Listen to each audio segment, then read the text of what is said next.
You tune into the Sportscast with Brian, Craig, and Jeff. Give you all the sports news you need. We give you outspoken thoughts about all the headlines. We talk baseball, football, hockey, and more. No matter the topic, we cover it. Get ready for the show and keep it outspoken. Keep it outspoken. We keep it outspoken only on the Sportscast.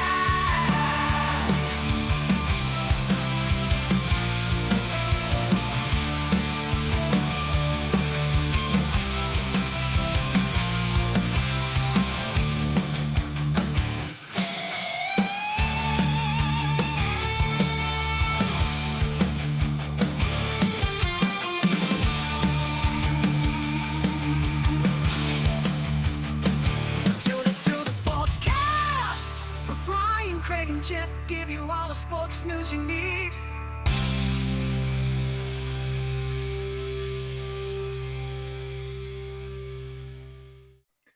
Hey guys, welcome in to the Outspoken Sportscast here. This is your host Brian, and we got Craig here. How's it going, Craig? Good. How are you? Doing good, doing good. We got a new segment today, Craig. This is episode 139, Talks on Tuesday, CeeDee Lamb edition, and we're going to come up with a question of the week each week and discuss it as our topic on Tuesdays. Now, the question of the week this week is CeeDee Lamb ready to take over the number one spot in the Dallas? We're going to discuss that on why we think he might, why we may think he might not. We got, of course, got the headlines of the week. We got the XFL has come out with some interesting information. We have Kyle Murray, and we got a Kyler Murray debacle in his contract. We have Joe Burrow having surgery, and much, much more after this, guys.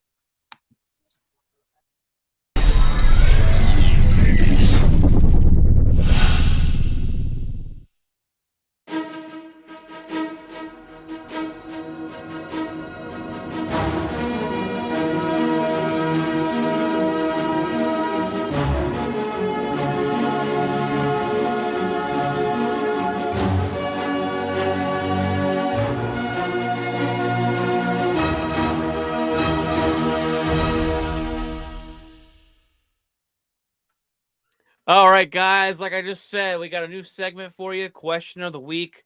We're going to come up with the question of the week, or if it doesn't even matter, Craig. I don't even care where we get it.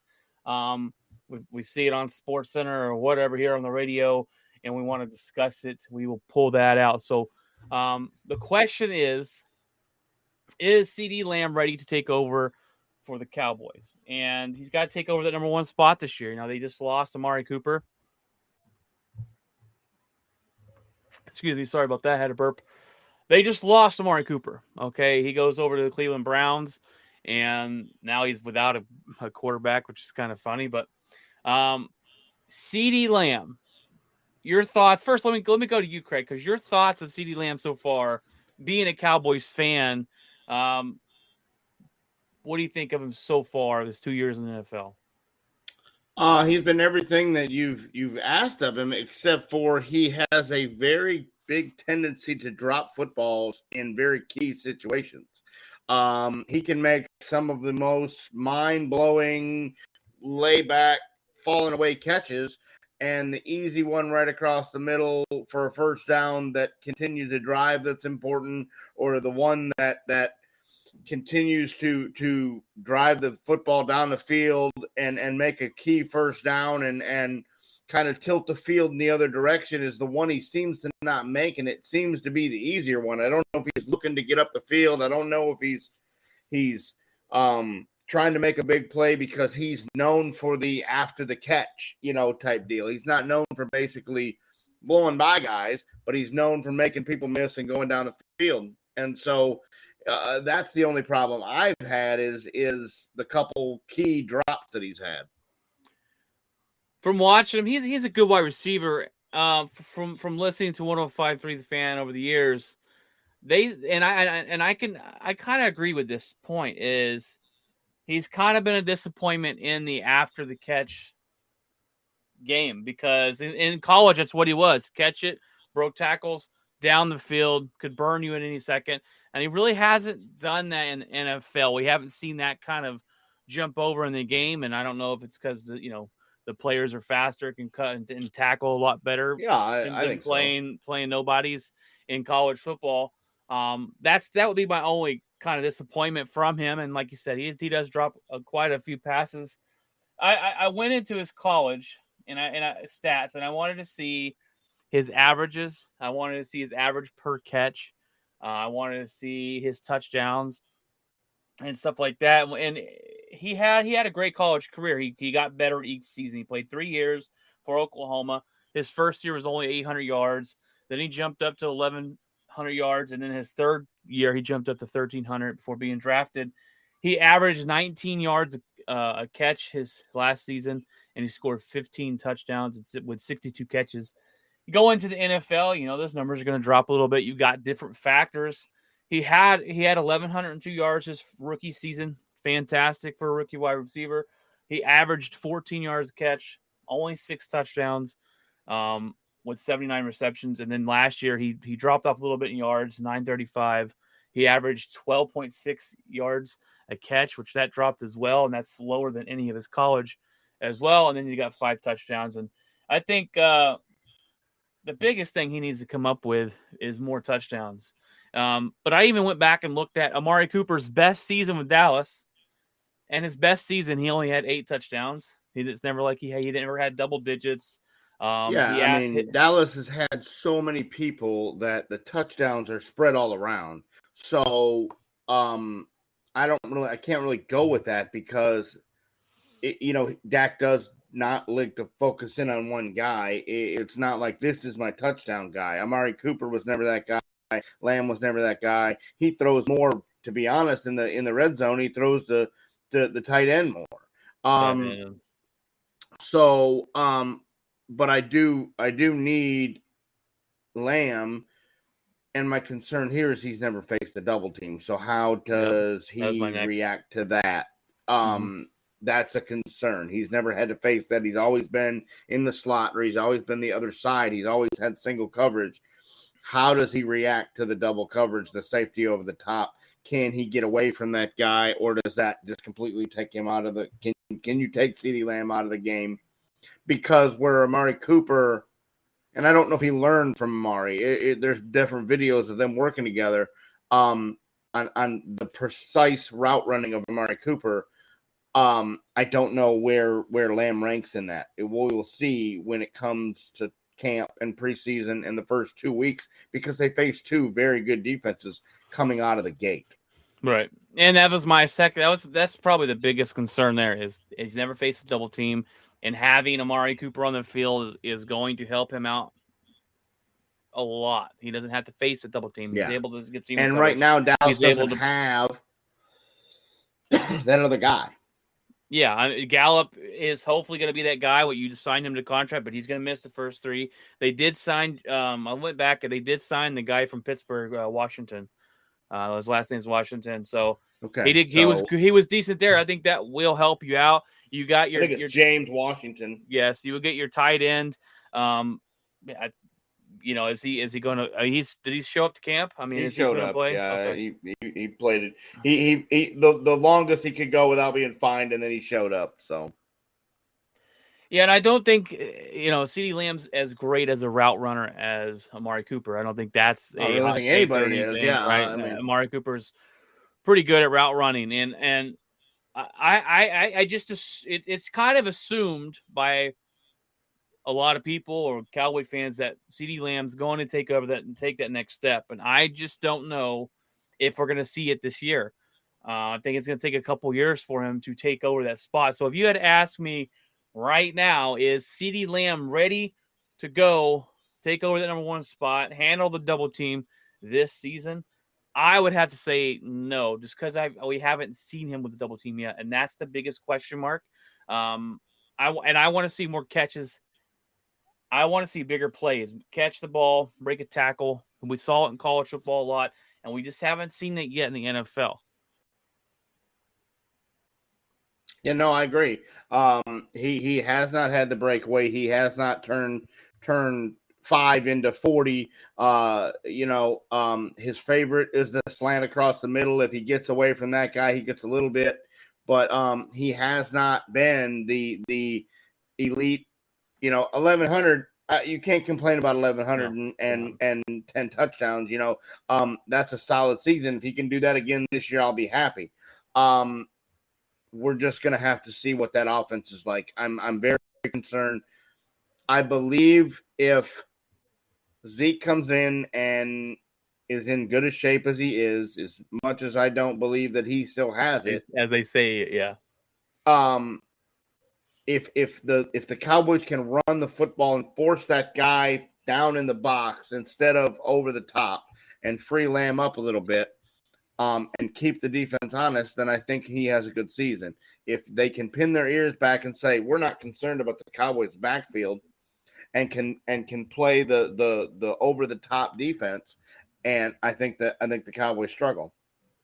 So it's going to depend on that and what Lamb can do.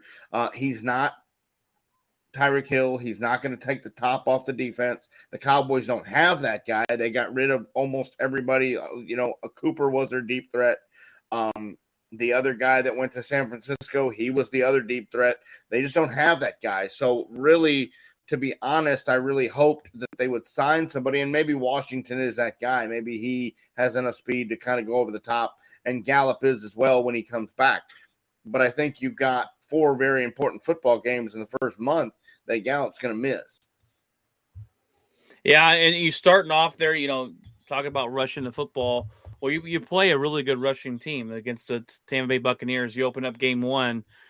So good luck rushing on that defense. But and then you go to, you got the Bengals coming in right after that. So I like I said, to me, this is Dak's prove-it year, to really feel if he's going to live up to the $40 million contract he got. But going back to the question, Craig, yes or no, right now, do you think Lamb is going to be that number 1 guy this season and meet those expectations? I think he has to. I think Kellen Moore is the right guy to put him in the right situation and get the right routes ran to make him that guy. Dak has never been the guy that is, I'm going to force this guy the ball. So even though Amari Cooper was the one, not every game did he have to be the guy that carried the load. And that's what Dallas has been known for, is having the blanket of offense, the multiple weapons, and the threat to throw the ball all around the yard. And they don't have that this year. So it will be a test. We're going to see if he's ready, and you're going to see right out of the gate, because you're going to have him on the lockdown corner in Tampa. You're going to have him on the lockdown corner in Cincy, and we're going to see if this guy can show up and play. I believe he can. I believe by the numbers and watching him play and watching what he did in camp and how much he worked with Dak in camp, I believe he's taking it seriously and will show up ready. But it's going to take Kellen Moore and some offensive schemes to get him open. Yes, the offensive coordinator and the scheme is going to be very important on how they are able to maneuver him around and get him open. I still would like to see him in the slot every now and then, where he's not just on absolutely, move him around a lot. And going to be an interesting year for the Dallas Cowboys, and that's just one of the many questions going into the season for them. All right, guys. Well, that's our segment on the question of the week, the CeeDee Lamb. So let us know what you think, guys. Thanks for listening and watching our show. If you're watching on YouTube, you can go ahead and comment on our show as well. We're going to move over to the headlines of the week here, and it is a football dominant headline show, which is fine with me. First, we're going to start off with not the NFL, but the XFL. All right. The XFL has come out and announced their cities. Okay, so they have 8 teams in 8 cities, and 3 of which are all in Texas. Okay, we got Arlington, Texas, Houston, Texas, San Antonio, Texas. So the XFL knows the audience. They know Texas is the true football state, okay? And they plan on having the 3 teams here. They have Orlando, Las Vegas, Seattle, St. Louis, and Washington. And they actually dropped 3 teams. They had to drop 3 teams to add some new ones. They dropped New York. They dropped LA, which LA has a problem getting fans to come watch the Chargers, let alone the XFL. And they dropped Tampa Bay. Those were the 3 lowest on average viewers for the season 2 years ago of XFL. They will be returning next year. I'm interested to see what they have in store, what The Rock has up his sleeve. Is there going to be more of an entertainment show with it because The Rock is running it? We'll see. I watched a couple games of the XFL when it was around. It lasted the full season and kind of disappeared. They blamed it on COVID. It's the reason why they kind of shut it down, or why it didn't, pick up. I think it was TV ratings, and we all know that these other football leagues don't really last. They don't make it past a year. Some didn't make it halfway. Some made it a year and stopped. I don't know if XFL is going to make it, but it's football when football season is not around because they're not going to compete with the NFL. They would get slaughtered. So, is the XFL something you're interested in, Craig? One bit to maybe watch, maybe go to a cheaper show. You're going to get the cheaper, the play is not going to be as good, but have you watched any of these leagues? Are you willing to go to them? I didn't watch this one that just finished. I didn't really catch any of that. I didn't really watch any of that, but I did watch the XFL when it was on, and there was it wasn't terrible football, and you had a couple guys that did get some contracts out of that deal. Dallas just signed a linebacker that was in the XFL. There's been some wide receivers and some other guys that have gotten, a look. I think this is good for your college guys that need another year or two of playing the sport and don't really have that option.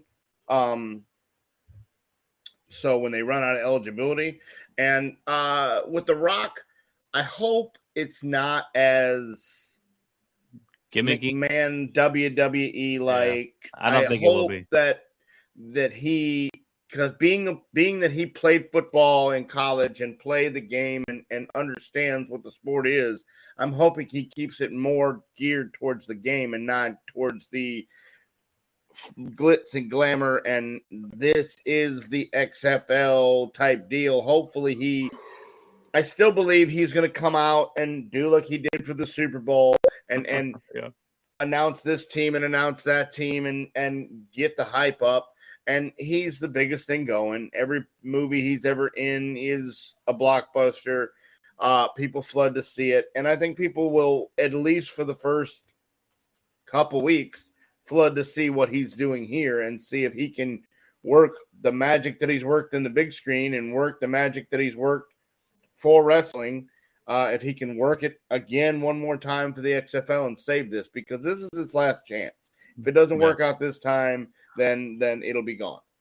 This is definitely the last chance for this to take off. And, I watched the first couple games and kind of kept up with the Arlington team here when they played, and it was okay football. I liked the uniforms and there's some stuff that we saw and that the XFL did that I was like, man, if they did that in the NFL, it would be a lot better. The sky cam, they had a drone camera, which is pretty cool. They had the automatic replay from a guy above that was watching the play. He was calling in right down there, bloop, and it happened in a matter of seconds. I really like that kind of things, and I think the XFL have a plan with the NFL to work on safety and work on different things. So we could see some of that innovation come to the XFL eventually. But this is it. This is his last chance, and I think with adding The Rock on, you're going to be able to get it promoted a lot better.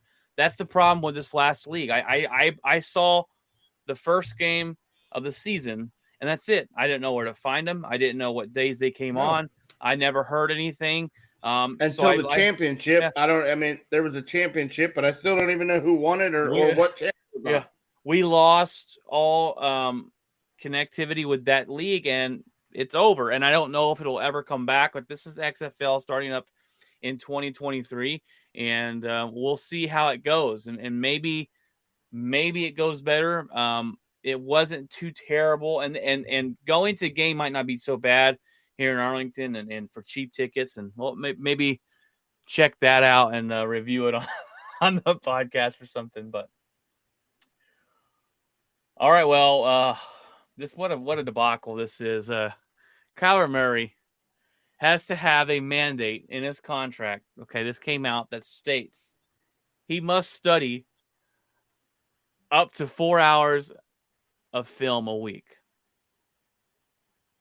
This is a debacle in many different forms. Okay, first of all, it's a debacle that this is actually even in a contract that this is allowed to get released by Arizona. Okay, I think this is something that they released on purpose.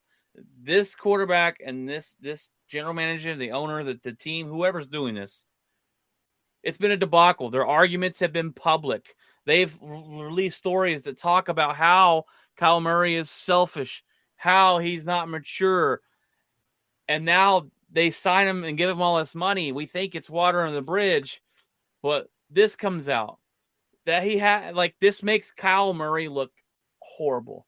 If you're a quarterback in the NFL that wants to win, especially, you look at the elite quarterbacks, the great quarterbacks of all time, Peyton Manning, Drew Brees, Tom Brady, Aaron Rodgers, they know what it takes to win. The hard work, dedication, studying, film studying.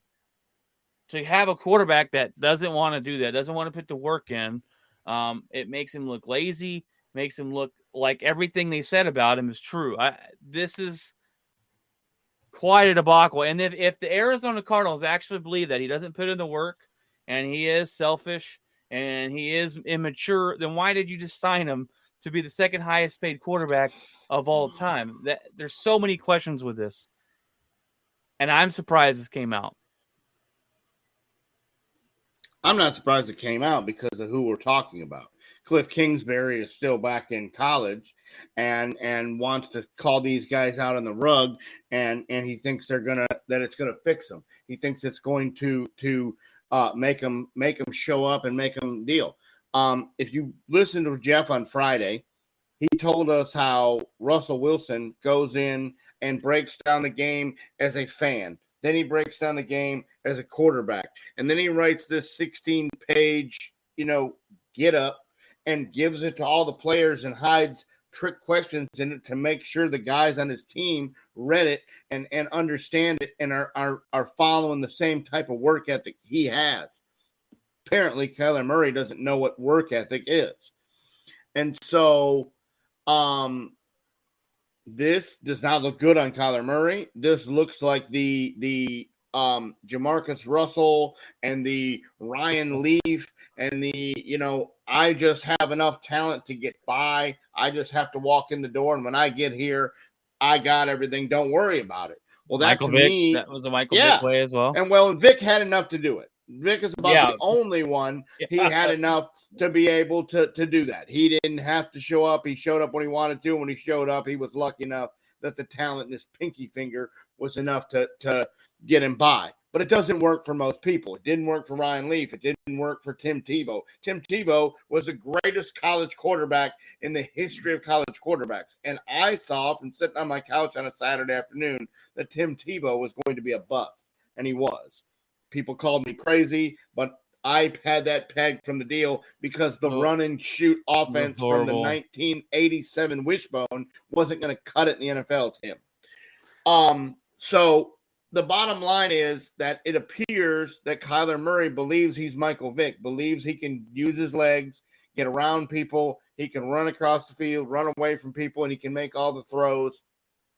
Well, here's a newsflash, Kyler. You don't have your saving grace wide receiver for the first 6 games. So let me know how that works out when you don't study film and you go, well, D-Hop will just, oh, wait, he's not over there.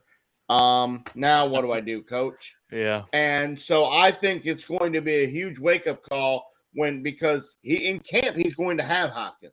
And if Arizona is smart, They don't let Hopkins go out there because it's giving the false security blanket to the quarterback. And when he comes out to game one and he goes to turn to throw it over there, he's not going to be there, and it's going to be a problem. I think this is a huge mistake. If Arizona had these proofs and had these beliefs that he wasn't the guy, then move on, cut your loss, and deal. The only reason Kingsbury gave him this money is because his job's on the line. He felt that if he started over, he'd be fired. So he gave Kyler, he backed up the truck and gave him his money, and it's going to end up blowing into his face, and he doesn't make the whole contract. It's going to be it's going to go in flames. There's no other way to put it. And I talked about this on an extra point I did over the weekend. They overpaid him. He doesn't match up with his numbers. He's never led a team to the playoff win. He's never led a team to the division title. He's never thrown for this, never done that. And you throw all that on top of poor leadership, selfish. He refused to go in a football game last year when they were getting blown out. He refused to step on the field. Immature. All these questions, then you don't pay him. And they paid him, and this is going to go down in flames when they're looking at the end of the year. They're going, well, who's the scapegoat this year, guys? Is it Kyle Murray? Yeah. Is it the head coach? And this coming out makes both of them look terrible. And if I'm Kyle Murray, I am livid right now. The Arizona Cardinals, and it's just a debacle. And it looks these like are all the reasons that Arizona didn't want to pay him, and then all of a sudden they pay him. Out of blue. So you think that they worked out their deal, and then all of a sudden they're like, oh, by the way, we also put in a stipulation. So what happens? Here's my question. What happens if he doesn't do it? What happens if he doesn't show up to 4 hours? What do they bench him? Do they get to void the contract? What are they? I mean, do they have a guy that all right, it's time to study. Let's go in here. Clock out. Put your fingerprint on the scanner. You know, they got a guy babysitting him over there, and here's the film. Apparently, and was it Jamarcus Russell? Oh yeah, that was one of the funniest stories I've ever heard. That they gave him a blank tape because they had a suspicion that he wasn't watching film, and they gave him a blank tape with nothing on it, and he comes back and he's like, how'd you like the tape? I'm ready. It's great. Yeah, he goes, it's great. I love the blitz packages. And they're like, yeah, love the. They're like, what? Did we give him the wrong tape? What are you talking about? Yeah. Yeah. That's laughable. He go down as the biggest or one of the biggest busts. Oh, him and Ryan Leaf are the two biggest flameouts in college football history. I mean, in pro football history. And Leaf was for a different reason, not necessarily work ethic. He got into some other stuff. But Jamarcus Russell was just, I mean, the Raiders just are like, what? I mean, I think they may still be paying him. It's insane. So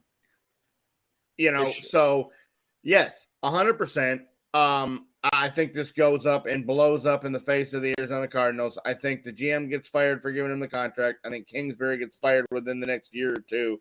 And I think they end up cutting bait and moving on from Kyler Murray in the next 2 to 3 years. And we all find out that last season was a fluke. Oh, 100%. We knew that. We said that going in. Every week we were like, okay, well, they didn't play anybody. Yeah. And when you win a game on a Hail Mary, that the trajectory of the ball and the drop and this guy fell down and get out of here. You know, I mean, he just threw it up for a prayer and Hopkins saved him, or they lose that game. I could tell you really love the Arizona Cardinals. No, do not. All right. Well, we have Joe Burrow is getting surgery. When I heard that today, I was like, what? But don't worry, guys. It's just his appendix is being taken out. He will miss some of training camp, but he should be back and ready and healthy for regular season. So don't have a heart attack yet there, Bengals fans, because we all know without him, it's not looking pretty. But with him, you have a chance to go through. Yeah. All our AFC predictions go right out the window if Cool Joe is not in behind the center of the Cincinnati Bengals. Not even close. Jamar Chase is visiting the hospital. Come on, buddy. Get up. You'll be okay. Oh, so hopefully that he heals from that, and we're all good to go Yeah. there. No, and I think the only thing you would have to worry about there is if any outside chance of infection or something to that effect. But as long as all that heals up, he should be back in 3 weeks, 4 weeks, and he'll be ready to go. And he doesn't need Need camp. games. No, he's and been all that playing. crap. He's been throwing the ball around the backyard for the whole time. Yeah, he's good. Kind of sad news out of Seattle today. Chris Carson is to retire from the NFL after he has a really bad neck injury that basically came down to retire from football, or you could end up paralyzed the rest of your life type of thing.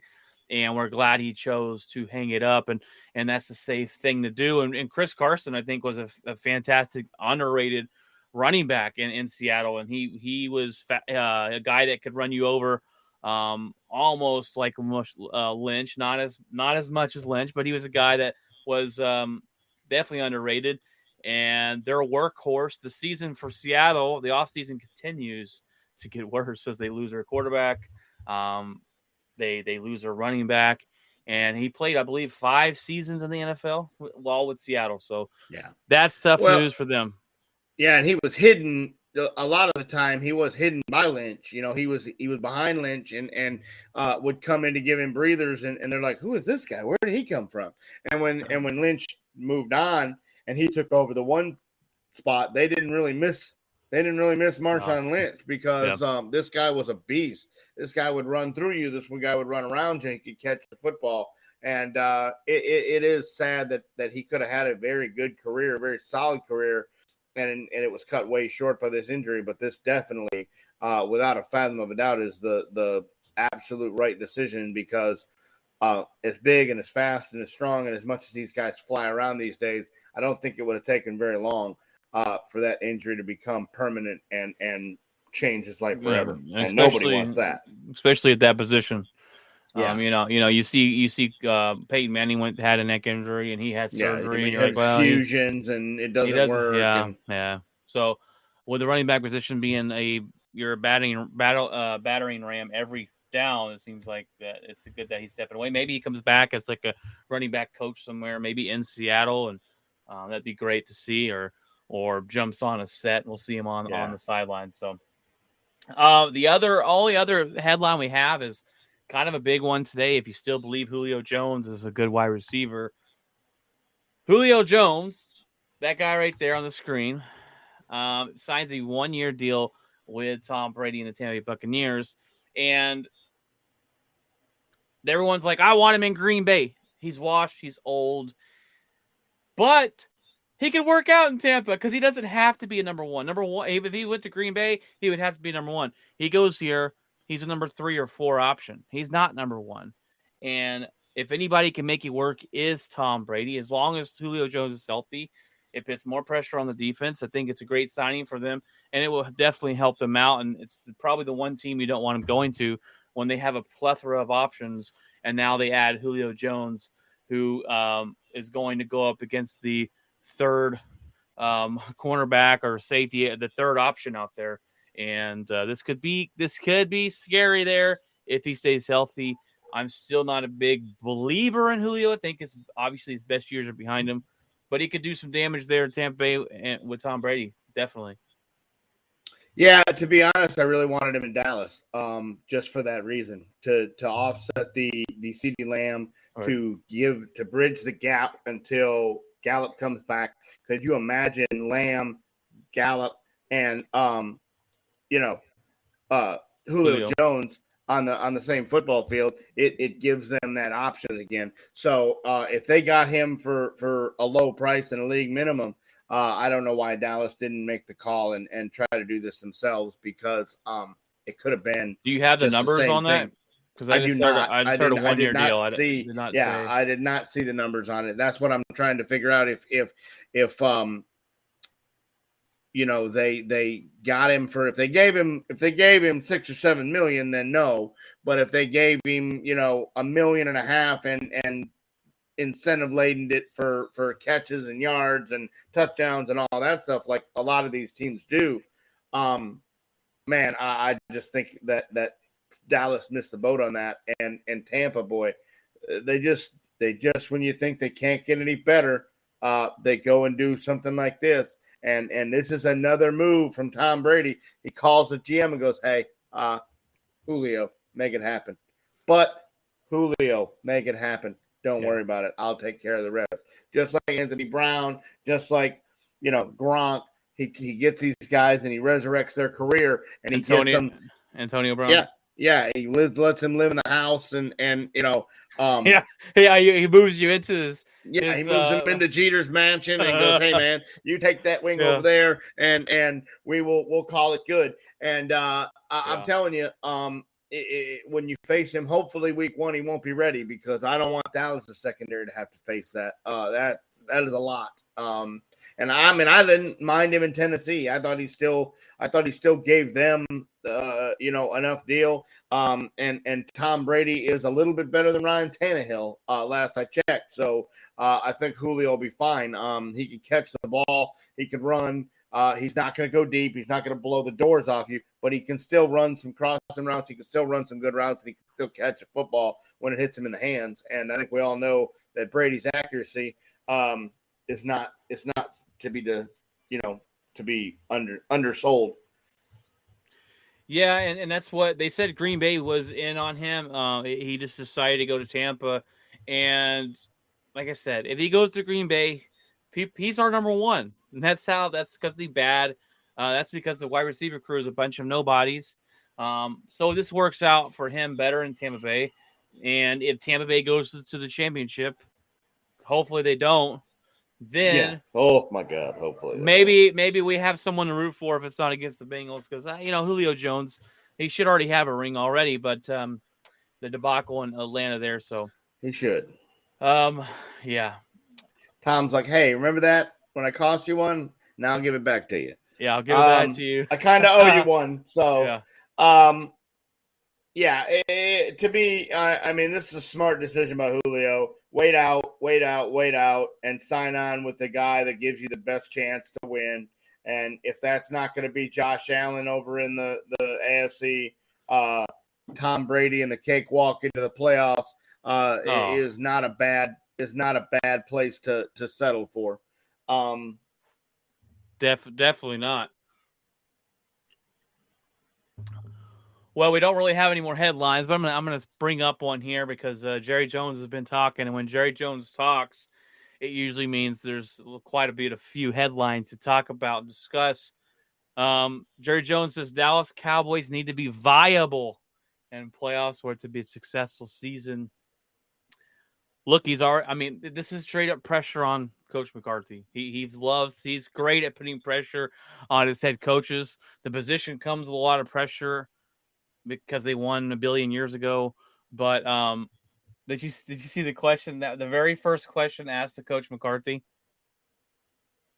No. They asked him about the pressure about him losing his job. The very first question out of the gate was nothing that and his response was classic. This is Coach McCarthy's response. I'm going to have to read it to you. It says, "It's irritating that the first question you ask me has nothing to do with how I do my job. I show up every day to work for winning a championship. How do we win today? That's what I'm asking. My viewpoint is it's not a story. It's a media-driven narrative, or at least a narrative driven outside my realm." Right off the bat, they're already bringing it up. Hey, you got two coaches right above your shoulders. Jerry Jones says you must be viable in the playoffs to have a successful season. How's the pressure? And he's trying to. There's pressure there. Okay, you ain't gonna deny it. I know he's doing his best job to kind of deflect it and not even think about it. But he's got a lot of pressure heading into the season. And then Jerry Jones comes out and talks about how he's old and he doesn't have much time and he needs to win now. So I love when Jerry Jones speaks because it always gives us something to talk about, and it's fantastic. I'm sure you've seen it. The TikTok, the guy that does all the coaches and the faces and the AFC and the NFC and all that stuff, and he did a fired coaches one, and it shows McCarthy. And he goes, "Mike, what are you doing here? You didn't get fired." He's like, "I didn't." He's like, "How could they not fire me? I was terrible." Nice. Yeah, some of So, those TikTokers are great with all yeah. that, man. Oh God, that guy's a genius, man. The That's quarterback, he's like, Dad, talking about to Tom Brady. great. Yeah, He's like, why do you keep calling me Dad?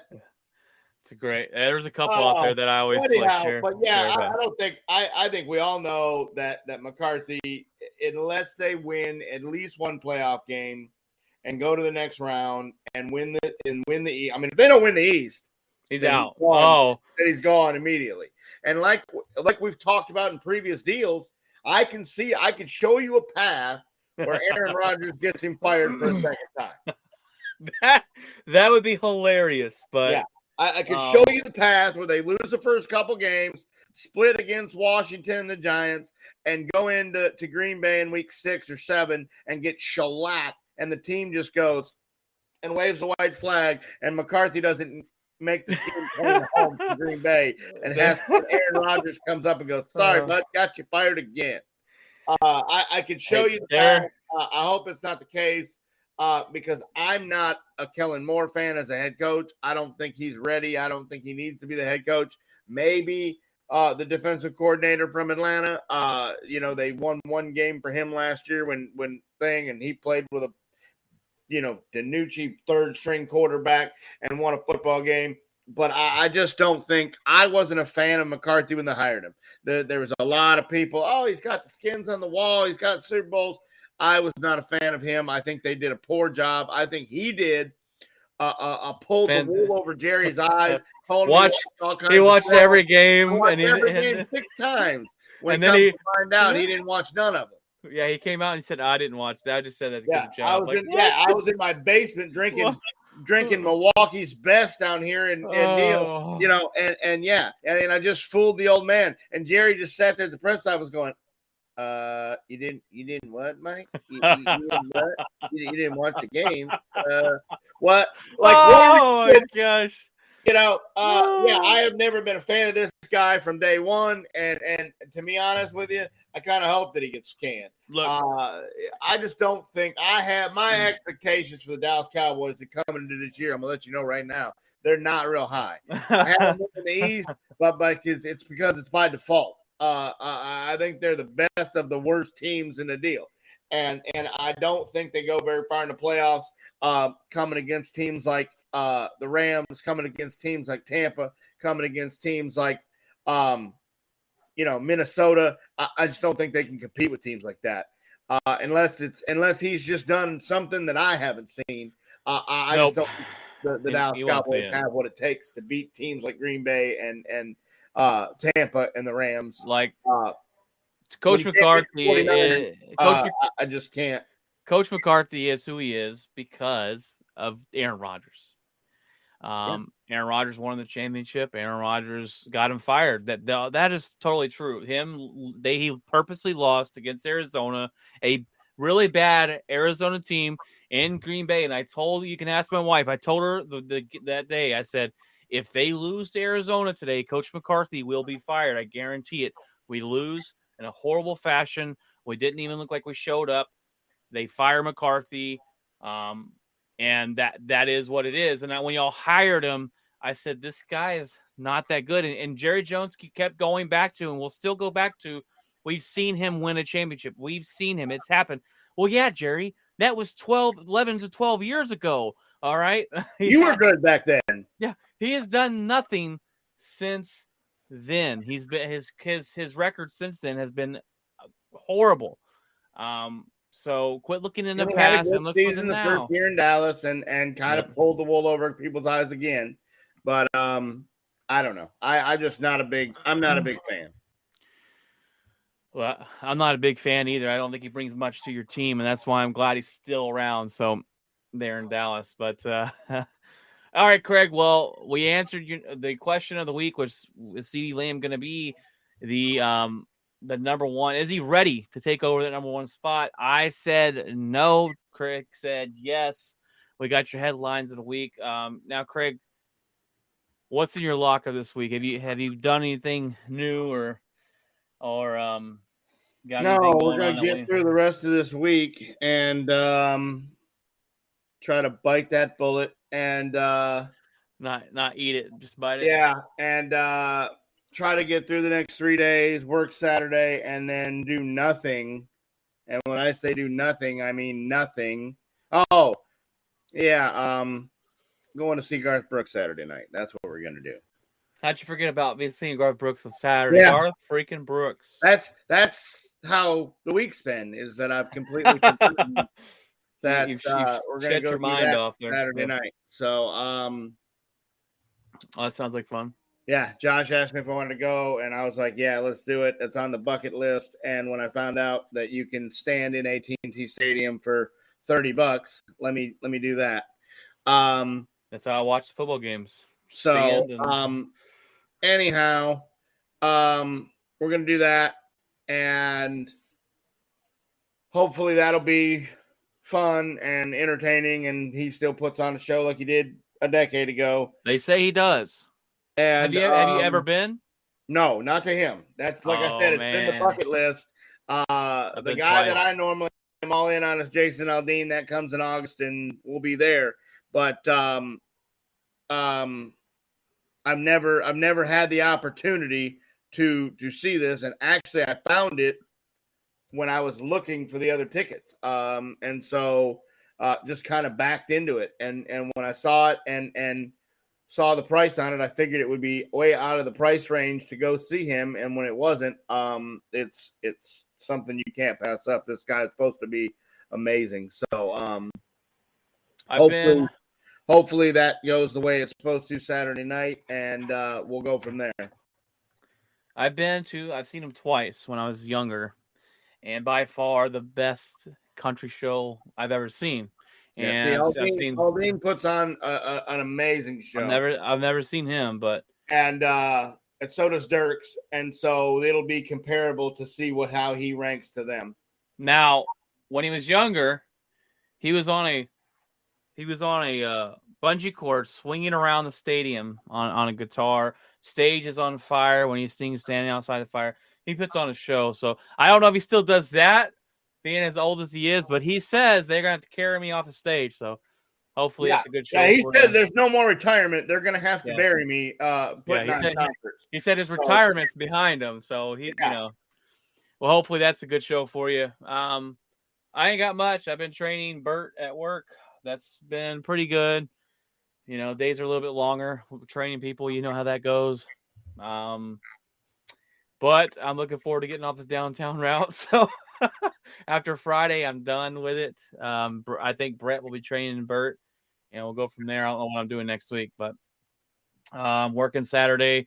Saturday, my wife's got a big family dinner that she's going to, so I'll be babysitting. Well, not babysitting, watching my kids all day long. And then the week after is Austin's party. Is that the week after? Yes, the 6th. So we'll be doing that and be looking forward to hanging out and actually bringing the wife this time. She'll be able to come to that. So, but other than that, my wife has a doctor's appointment tomorrow for her back. She's got a really bad back. So hopefully we can work on fixing that. If you've listened to the fan, you've heard of QC Kinetics. She's going there tomorrow, so we'll see how that works and see if it's worth it. See if they recommend her being a patient and all that stuff. It's supposed to be magic. It's supposed to be, but that's also probably going to be really expensive. It's deemed a experimental thing, so it's not covered by it's not covered by insurance. So I told her, don't get your hopes up. We'll go here and see if it's going to work. And see if we can afford it. But hopefully we get something done because her back's pretty bad. And it's not really like spinal, like bones. It's more like nerves and joints and stuff that cause her to – she works only on Saturdays. When she comes home from standing up on her back all day, it's bathtub and lay in bed because she can't move. It hurts. So hopefully we get that taken care of. But won't be all tomorrow, but I got to rush and get done so she can go to that. But other than that, I mean, it's just work, and that's pretty much about it. We're going to do this new segment, the question of the week, each Tuesday, me and Craig will think of a question and discuss it and kind of break it down, and then we'll give you the headlines, of course. And then whenever the Derek Jeter story is over, the documentary, which I tried to watch that the other day, and ESPN Plus is being stupid, so I don't know how I'll be able to watch it. So we'll have to figure that out. But we're going to watch and review that for you. Derek Jeter's amazing, and go from there. But other than that, that's your show tonight, guys. We got your show coming on Friday with the spotlight of the week. We're going to break down our NFC brackets. We're going to give you our top 7 teams, break down the playoffs, and then we'll be able to give you our Super Bowl division, our Super Bowl matchup going in to the season, and kind of our suggestions, our opinions. Now on last Friday's show, we all had the Buffalo Bills going to the Super Bowl, so we'll see. Hopefully, we won't have the same NFC team. See if we can. We'll see how that happens and strolls out. But all right, guys. Well, remember to always keep it outspoken, and we'll see you on Friday.